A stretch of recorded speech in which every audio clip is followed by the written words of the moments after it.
Hands where I can see them. Officer, is there a problem? This is my vehicle. I said don't talk. Did I ask you to talk? So shut your mouth. I'm simply trying to understand. You always got something to say. Always running your mouth. Match a description, and that's all you need to know. The fluorescent lights of the Quick Fuel gas station on Independence Boulevard cast harsh shadows across the concrete at 9:47 p.m. on a Thursday night in Charlotte, North Carolina. The station was quiet at that hour, just a few cars at the pumps, a clerk behind bulletproof glass, and the low hum of refrigeration units inside the convenience store. 3 security cameras mounted on the canopy recorded continuously in high definition, capturing every vehicle that pulled in, every customer who stepped out, every transaction completed under the bright artificial glow. A black Lexus sedan pulled into pump number 4. The driver's door opened, and a 58-year-old black woman stepped out. She was dressed in tailored slacks and a cream silk blouse, her gray-streaked hair pulled back in an elegant twist. Her movements were calm and unhurried as she inserted her credit card and reached for the fuel nozzle. She had no idea that in less than 2 minutes, her face would be pressed against that concrete, blood pooling beneath her cheek, a white police officer's knee driving into her spine. What happened next was captured from 3 different angles with crystal clarity. The patrol car pulling in with lights flashing, the officer approaching with his hand already on his weapon. The words exchanged, inaudible on the security footage but preserved on witness phones. The grab, the twist, the violent takedown that sent a dignified woman crashing to the ground with enough force to fracture her cheekbone. What the officer didn't know, what he couldn't have imagined as he pressed his full weight into her back and shouted commands at a woman who wasn't resisting, was that beneath him lay the Honorable Vivian Terrell, federal judge, 4th Circuit Court of Appeals, one of the most powerful judicial appointments in the United States, one step below the Supreme Court itself. His body cam was conveniently malfunctioning, but the gas station cameras never blinked. Within 72 hours, that footage would reach the Department of Justice, the FBI, and the Chief Justice of the United States Supreme Court. Within a week, it would be viewed by 12 million people. Within a month, the officer's career would be over, his freedom stripped, his name synonymous with everything broken in American policing. But at 9:47 p.m., he didn't know any of that. He only knew that he had a black woman on the ground, and in his mind, that meant he was in control. He was wrong. Before we continue, comment where in the world you're watching from, and make sure to subscribe because what happens next will leave you absolutely stunned. Officer Craig Bellamy was 42 years old and had worn the badge of the Charlotte-Mecklenburg Police Department for 17 years. His official personnel file painted the picture of a competent officer. Commendations for community service, letters of appreciation from local business owners, performance reviews that consistently rated him as meets expectations or above.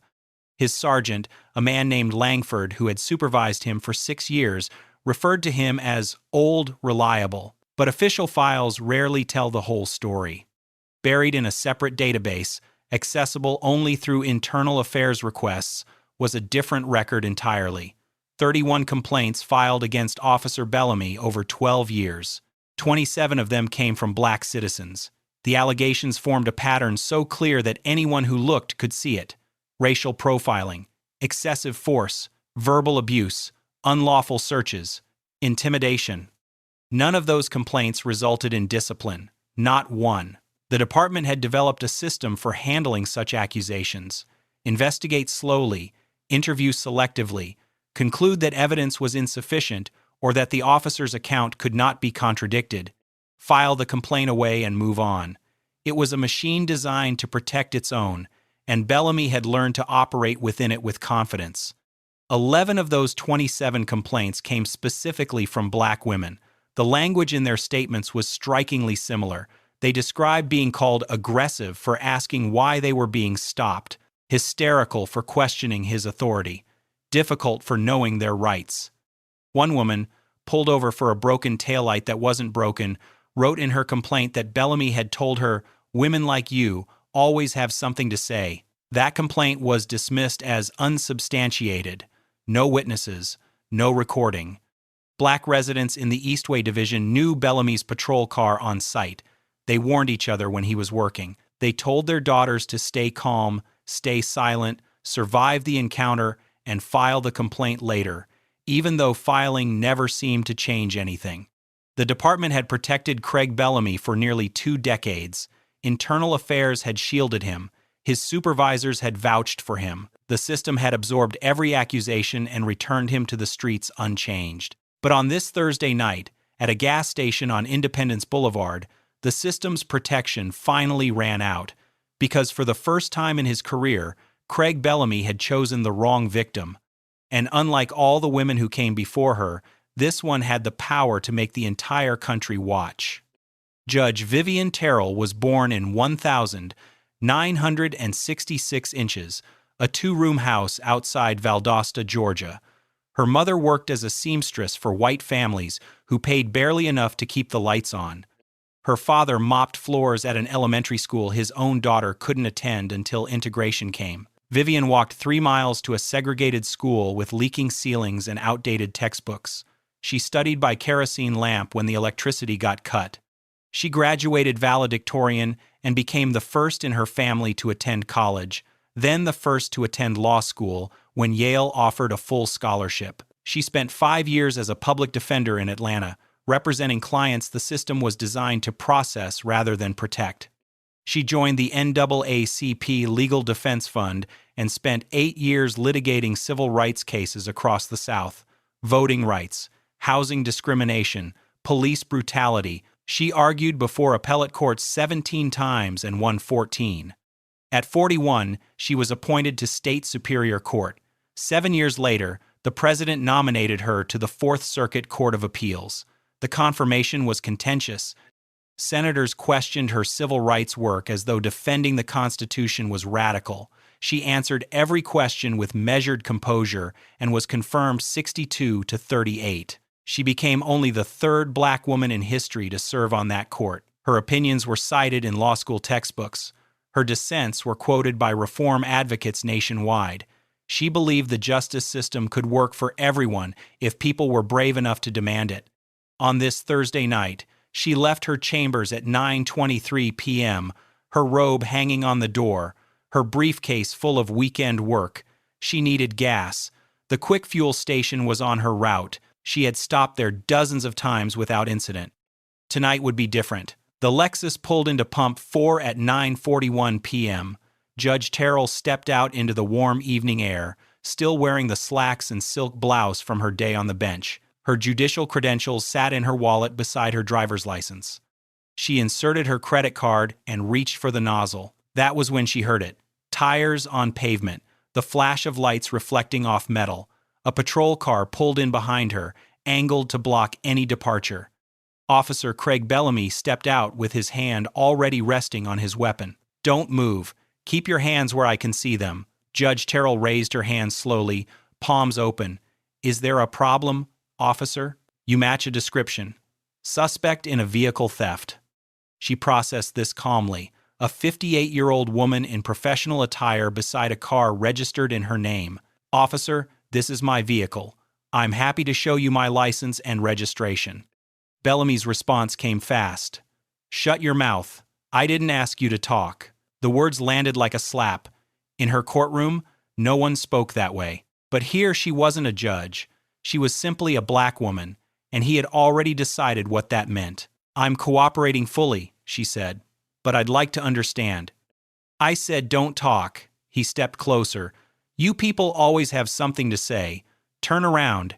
Hands on the vehicle. You people." 3 security cameras recorded everything. Her calm compliance, his aggression, the contempt dripping from every word. She turned and placed her hands on her car, feeling the situation spiral beyond reason. She was not the person he imagined. The footage would make that devastatingly clear. Judge Terrell stood with her hands pressed against the warm metal of her Lexus, her posture compliant, her breathing controlled. Decades of courtroom discipline had taught her to remain calm under pressure. She had faced hostile attorneys, volatile defendants, tense deliberations. She knew how to modulate her voice, how to project authority without aggression. "Officer," she said, her tone measured and respectful, "I'm a federal judge on the Fourth Circuit Court of Appeals. My credentials are in my purse on the front seat. If you'll allow me to show you." A bystander at Pump 7 had begun recording on her phone. The audio captured what came next with perfect clarity. Bellamy laughed. A short, ugly sound. "A federal judge? Sure you are. And I'm the damn president." He stepped closer, his breath hot against the back of her neck. "You people always have attitudes and excuses. Every single time." Before she could respond, his hand clamped around her left arm. He wrenched it behind her back, twisting her wrist at an angle that sent pain shooting through her shoulder. The movement was sharp, practiced, deliberately excessive. Judge Terrell winced but didn't struggle. "You're hurting me." "Good." His voice was low, satisfied. "Maybe you'll learn to cooperate." A second patrol car pulled into the station. Officer Nolan Pritchard, 29, stepped out and approached the scene. He was young, 3 years on the force, still building his career. He saw his senior partner with a black woman bent over the hood of a Lexus, her arm twisted behind her back, her face tight with pain. He did nothing. Judge Terrell turned her head toward him. Her eyes met his. She saw a choice being made in real time. The choice to intervene, to question, to simply ask what was happening. Pritchard looked away. He positioned himself a few feet back, hands on his belt, watching without watching. His silence would later be described by federal prosecutors in precise legal terms: complicity through cowardice. He had the authority to intervene. He had the obligation to question excessive force. He had a duty to protect. He fulfilled none of them. The pain in her shoulder was sharp and constant, but Judge Terrell forced herself to breathe through it. She had handled worse in her life. She had survived worse. What she needed now was to de-escalate, to reach her credentials, to end this encounter before it went further. "Officer," she said again, her voice strained but controlled, "please, just let me show you my identification. Everything will be clear." For a moment, there was silence. Bellamy's grip on her arm loosened slightly.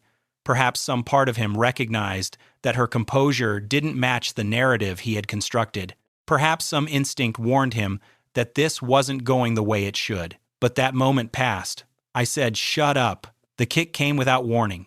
His boot connected with the back of her knee, buckling her leg instantly. She pitched forward, off balance, and before she could catch herself, his hands were on her shoulders, shoving downward with brutal force. Her face hit the concrete. The sound was sickening, a crack that echoed across the station, audible on every recording. Her cheekbone fractured on impact, the bone giving way against oil-stained pavement. Blood began pooling immediately, spreading beneath her face in a dark, widening stain. Her reading glasses flew from her face and skittered across the ground. One lens shattered against the concrete. Bellamy dropped his knee onto her spine, driving his full 220 pounds into her back. She felt the air crush out of her lungs, felt her ribs compress under the pressure, felt the cold bite of handcuffs ratcheting tight around her wrists, metal edges digging into flesh hard enough to leave bruises that would be photographed for weeks. "Stop resisting!" Bellamy shouted, loud enough for the cameras to capture. But Judge Vivian Terrell was not resisting. All 3 security cameras showed the same thing: a 58-year-old woman lying completely motionless on the ground, eyes closed, blood spreading beneath her face. Witnesses would later describe her lips moving silently, forming words none of them could hear. She was praying. A woman at Pump 3 screamed. A man in a pickup truck fumbled for his phone and began recording.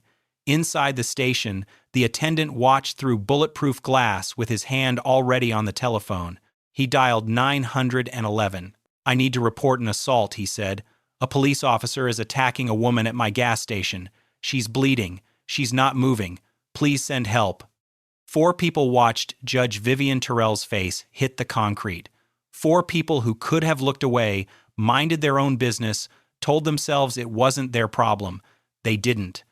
Denise Okafor, 34, was filling her tank at Pump 3 when she heard the commotion. As a trauma nurse at Charlotte Memorial, she had treated countless victims of violence.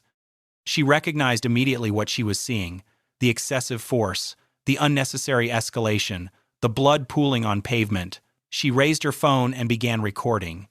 "I'm documenting this," she shouted, her voice cutting across the station. "This is police brutality. I'm a nurse, and this woman needs medical attention." Bellamy's head snapped toward her. "Ma'am, step back or you'll be arrested for obstruction." Denise didn't move. "I'm on public property and I'm recording. That's my right." Raymond Chu, 67, had been sitting in his pickup truck at Pump 7 when the patrol car arrived. He was a retired Marine, 3 tours in Vietnam, a man who had seen violence in forms most people couldn't imagine. He stepped out of his truck and walked toward the scene with the steady gait of someone who had long ago stopped being afraid. "I've seen prisoners of war treated better than this," he said, his voice carrying the quiet authority of a man who meant every word.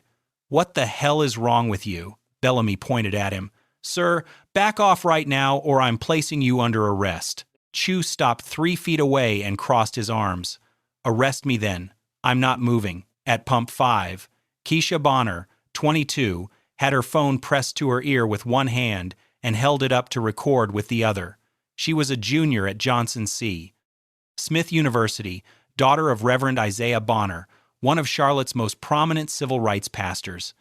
"Daddy," she said into the phone, her voice shaking but clear, "I'm at the Quick Fuel on Independence.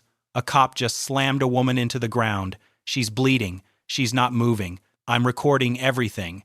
Inside the station, behind bulletproof glass, Mateo Reyes watched the security monitors with growing horror.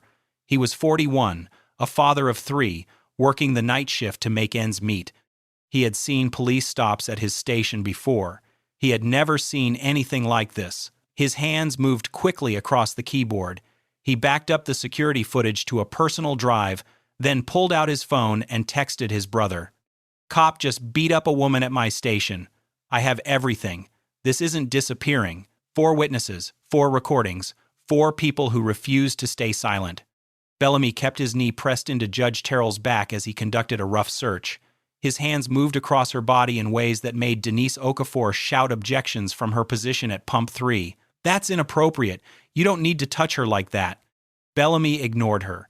He grabbed the purse from the front seat of the Lexus and upended it onto the concrete beside Judge Terrell's bleeding face. The contents scattered across the pavement: a wallet, lipstick, a glasses case, car keys, breath mints, a leather credential folder embossed with gold lettering. Bellamy picked up the wallet first, flipping it open to examine the driver's license.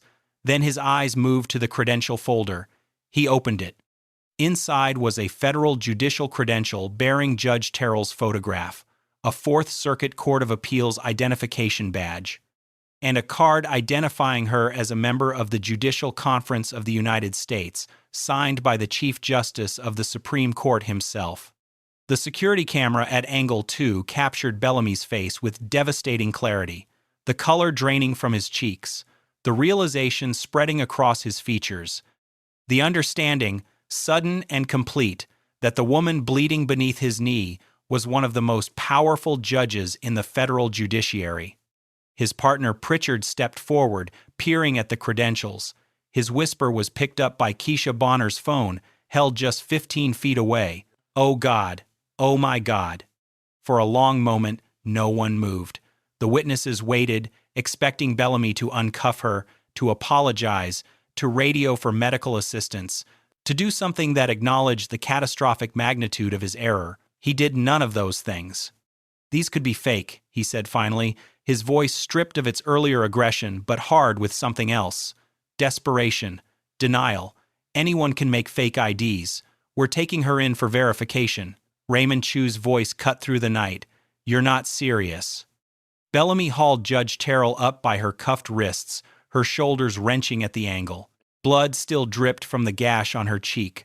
Her silk blouse was stained, her slacks torn at the knee. She made no sound as he walked her to the patrol car, opened the back door, and loaded her inside like cargo. The door slammed shut. The witnesses kept recording. And somewhere in Washington, phones were about to start ringing. The patrol car pulled into the precinct garage at 10:31 p.m. Officer Bellamy hauled Judge Terrell out of the back seat by her arm, her wrists still cuffed behind her, dried blood caked on her cheek. Her silk blouse was stained dark. Her left eye had begun to swell shut. She was processed like any other arrest, photographed, fingerprinted, led down a fluorescent-lit hallway to a holding cell with a metal bench and a steel toilet. The door clanged shut behind her. "I need medical attention," she said through the bars. "My face is injured. I believe my cheekbone is fractured." The booking officer didn't look up from his paperwork. "Someone will be with you." No one came. "I need to make a phone call.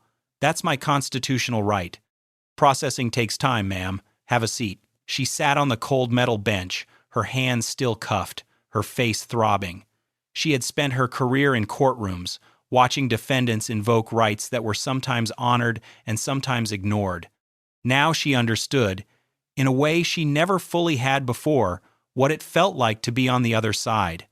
"My credentials are in Officer Bellamy's possession," she said, her voice steady despite the pain. "I am a federal judge, Fourth Circuit Court of Appeals. Verify it. One phone call." The officer finally looked at her. His expression was bored, dismissive. "Lady, everyone in here says there's somebody important."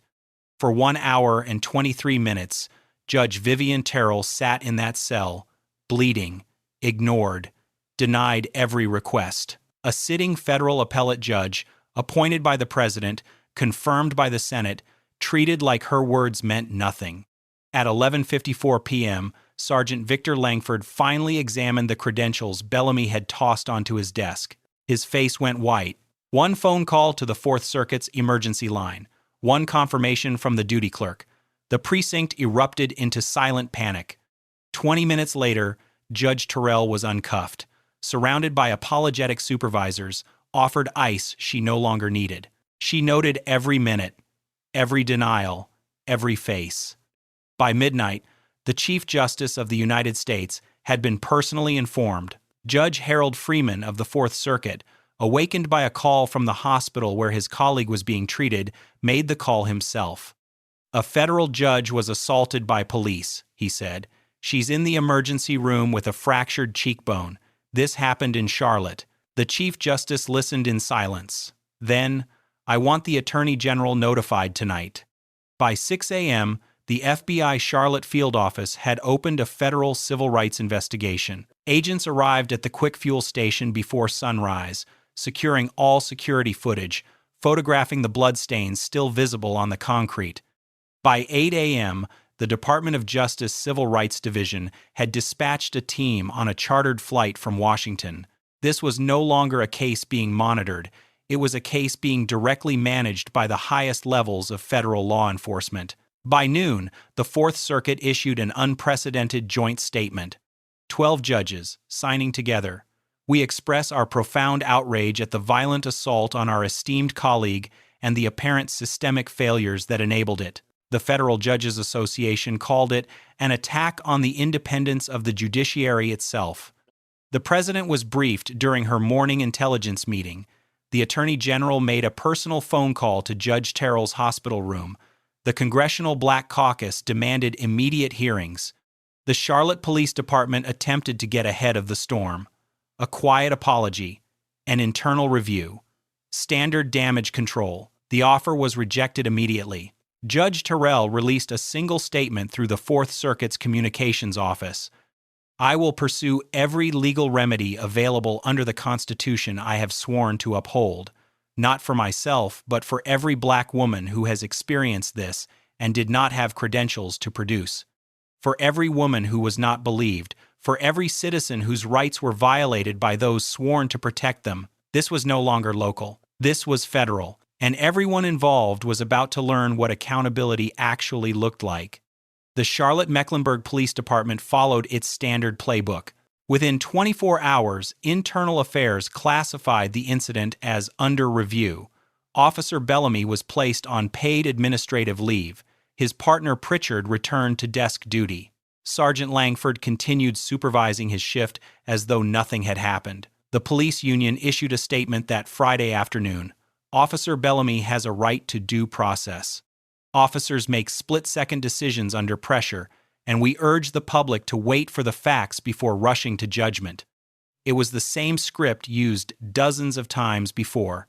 Delay, deflect, wait for public attention to fade, let the internal investigation drag on until everyone forgot, but this time the machinery broke down. Mateo Reyes, the gas station attendant, had backed up the security footage the night of the assault. When two detectives arrived Saturday morning requesting that the original files be secured for the investigation, he understood exactly what that meant. He had seen footage disappear before. He had watched cases die quiet deaths. Not this time. By Saturday evening, the footage was in the hands of Carmen Vasquez, an investigative journalist at the Charlotte Observer. By Sunday morning, it was online. 8 million views in the first 24 hours. The images were devastating. A composed, dignified woman in professional attire, hands raised in compliance, slammed face first into concrete without provocation, a knee grinding into her spine while she lay motionless, blood pooling beneath her cheek. When news reports revealed the victim was a sitting federal appellate judge, the story detonated internationally. BBC, CNN, Al Jazeera, Le Monde. The footage played on every network, in every language, on every continent. The police union president attempted damage control with a second statement. It became instantly infamous. Officers can't be expected to recognize every judge or dignitary. Judge Terrell could have de-escalated the situation by simply complying without speaking. The statement trended for 3 days. Compliance without speaking. The phrase became a symbol of everything broken in American policing. The FBI subpoenaed all body cam footage from Bellamy's career. Investigators discovered his camera had malfunctioned during 23 previous use-of-force incidents. Every single one involved a person of color. Federal prosecutors moved with unprecedented speed. 7 weeks after the assault, a federal grand jury returned indictments. Officer Craig Bellamy faced 4 counts: deprivation of rights under color of law under 18 U.S.C. Section 242, assault resulting in bodily injury, filing a false police report, and obstruction of justice. His incident report had claimed Judge Terrell became combative and had to be restrained. The footage showed a woman who never raised her voice, never lifted a hand, never resisted in any way. Officer Nolan Pritchard was indicted on 2 counts: failure to intervene and accessory to civil rights violations. His silence at the gas station, his refusal to question his partner, his decision to look away when Judge Terrell met his eyes, all of it now carried criminal consequences. Sergeant Victor Langford faced charges for deliberate indifference resulting in denial of medical care. 1 hour and 23 minutes. That was how long a bleeding federal judge sat in his precinct while he processed paperwork. The police union's legal defense fund, which had protected officers for decades, announced it would not cover Bellamy's defense. The abandonment was stunning, a signal that even his allies recognized the case was indefensible. Bellamy hired a private attorney who attempted a media strategy. His client had made an honest mistake in a high-pressure situation. Anyone could have misread the circumstances. The officer was simply doing his job. The U.S. attorney responded at a press conference that afternoon. The only mistake Officer Bellamy made was believing his badge granted him the right to brutalize citizens with impunity. The footage shows no mistake. It shows malice, bigotry, and contempt for the very rights he swore to protect. This office will pursue justice to the fullest extent of the law. The trial date was set, and Craig Bellamy, for the first time in his career, had no one left to protect him. The federal trial began on a gray Monday morning in Charlotte and lasted 3 weeks. It became the most watched criminal proceeding in the country, a national referendum on police accountability broadcast live on every major network. Prosecutors built their case methodically, devastatingly. The gas station footage played frame by frame on courtroom monitors, synchronized with audio captured by witness phones. The jury watched Bellamy approach with his hand on his weapon. They heard him tell Judge Terrell to shut her mouth. They watched him twist her arm behind her back. They saw the kick to her knee, the shove, the sickening moment her face hit concrete. They watched his knee drive into her spine while she lay motionless.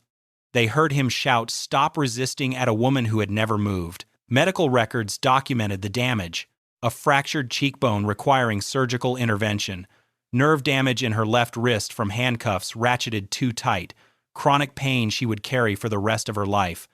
Bellamy's personnel file was entered into evidence. 31 complaints across 17 years, 0 sustained findings. Prosecutors highlighted the pattern. Black women specifically targeted, accused of attitude and aggression for exercising basic rights. Statistical analysis showed Bellamy stopped black female drivers at 14 times the rate of white female drivers. Then came the suspect description that supposedly justified everything: a 25-year-old male, 6'1", neck tattoos, shaved head. Judge Terrell was 58 years old, female, 5'4", shoulder-length gray hair, no tattoos. The defense argued Bellamy genuinely believed he was acting on a legitimate description. Under cross-examination, he could not explain why he stopped an elderly woman based on a description of a young man. He could not explain why he refused to examine her credentials. He could not explain why the assault continued after she was clearly compliant. He could not explain why his body cam malfunctioned when it had worked fine on 3 previous stops that same evening.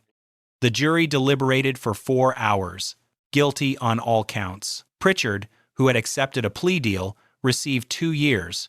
Langford pleaded guilty and received 14 months. The sentencing judge, a white man appointed by a Republican president, looked directly at Bellamy. "You did not make a mistake. You committed a crime. You believed your uniform made you untouchable. You were wrong."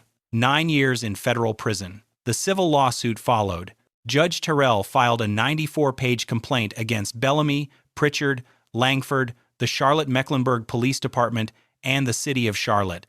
It documented not only her assault, but the department's decades-long pattern of protecting officers who violated citizens' rights. Discovery revealed what internal communications had hidden for years.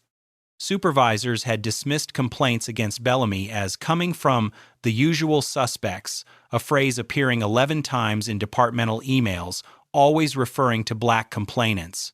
The city's attorneys recognized what a trial would mean: institutional racism exposed under oath, years of cover-ups documented in public record. They recommended immediate settlement.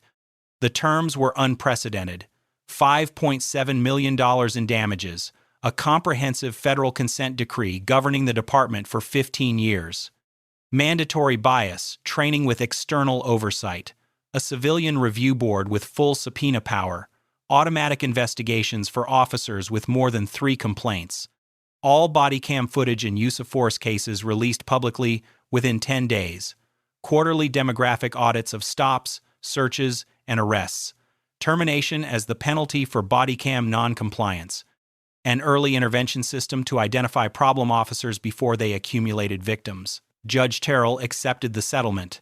Then she donated every dollar. The entire $5.7 million went to establish the Terrell Justice Initiative, a nonprofit providing free legal representation to victims of police misconduct. Its specific focus: black women. "They are so often disbelieved," she said in her announcement, "dismissed, erased from these conversations about justice. This fund exists so they will have someone to fight for them, whether or not they have credentials to show." Officer Craig Bellamy was transported to a federal correctional facility in Beckley, West Virginia, 3 days after sentencing. He would serve his time among inmates who knew exactly what he had done. The footage had played everywhere. There was no anonymity for a cop who had brutalized a federal judge on camera. He filed 2 appeals. Both were denied. In interviews with his attorney, he maintained until the end that he had done what any officer would have done. He never apologized. He never acknowledged wrongdoing.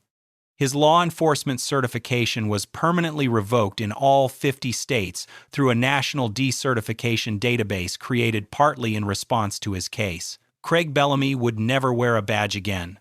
Pritchard served his 2 years at a minimum security facility in South Carolina. Upon release, he moved to Arizona, changed careers, and disappeared from public life. His law enforcement career was over. The silence he had chosen at that gas station followed him like a shadow. Langford took early retirement rather than face demotion and reassignment. His pension was reduced by 40%. He sold his house in Charlotte and moved to a small town in Tennessee where no one knew his name. The Charlotte-Mecklenburg Police Department entered a new era under federal oversight. Monitors reported quarterly to the Department of Justice. Training protocols were rewritten. Complaint processes were restructured. Officers with patterns of misconduct were identified and removed. It was the most significant reform in the department's history. But Judge Vivian Terrell carried more than a settlement and a legacy of change. She carried a scar beneath her left eye where the concrete had split her skin, thin and pale now, but permanent. She carried nerve damage in her left wrist that made her hand tremble slightly when she wrote, visible from the bench during oral arguments. She carried the memory of lying on oil-stained pavement, blood pooling beneath her face, knowing that without her credentials, without witnesses, without cameras, her case would have been buried like countless others. 6 months after the trial, she stood at a podium in Howard University's Crampton Auditorium facing 200 law school graduates in caps and gowns. Her voice was steady, but those in the front rows could see the emotion in her eyes. "I have spent my life in service to the law," she began. "I have believed, despite everything, that the system can be made to work." That night at a gas station in Charlotte, that belief was tested as it has never been tested before. She paused. "I lay on the ground bleeding, in handcuffs, and I wondered if I had been wrong all along." The auditorium was silent. "But I am here today because witnesses refused to look away, because a gas station attendant protected evidence instead of surrendering it, because ordinary people chose courage over comfort." Her voice strengthened. "The system did not save me that night. People did. And that is what I want you to remember. The law is only as just as the people willing to fight for it. Be those people. Every single day. Be those people." The applause that followed lasted 4 minutes. The gas station footage is now shown in police academies across 34 states.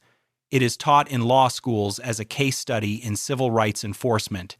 It is referenced in congressional testimony on police reform. The small quick fuel station on Independence Boulevard has become an unlikely landmark, the place where a federal judge was thrown to the ground and where justice eventually prevailed. But Judge Terrell knows what too few acknowledge. For every case like hers, there are thousands where no credentials exist, no witnesses step forward, no footage survives. The Terrell Justice Initiative has taken on 847 cases in its first 2 years. She reads every intake file personally. Every account of a black woman disbelieved, dismissed, or brutalized passes through her hands. And every time, she touches the scar beneath her eye. Justice is not a guarantee. It is a fight, and the fight never ends. Now, watching footage like this, it can really stick with you, right?